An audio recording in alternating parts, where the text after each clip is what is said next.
सिंधुपात्रे सुरतरुवर शाखा लेखनीं पत्रमुर्वी लिखत यदि गृहीत्वा शारदा सर्वकालं तदपि कलगुणानां ईश पारं न याति।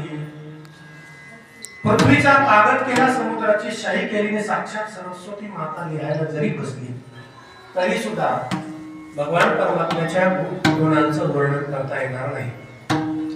याच्या खोड्या किती सांगू ग, महिपत्र सिंधुशाही आटे ग, बाई तुझा लाडका कान्हा तुलाच गोड वाटे, बाई तुझा लाडका कान्हा तुलाच गोड वाटे।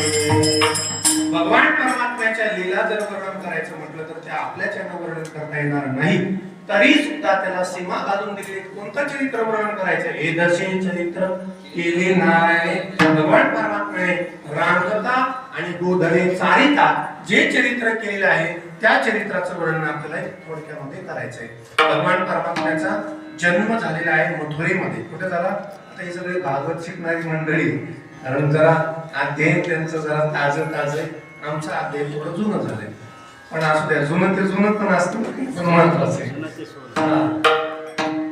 भगवान परमात्म्याचा मथुरेमध्ये जन्म झालेला आहे आणि जन्म झाल्यानंतर भगवंतानं सांगितलं आपल्या पिता वसुदेवाला की मला आता तुम्ही इथे ठेवू नका, कारण इथून मला तुम्ही आता घेऊन नंदाच्या घराला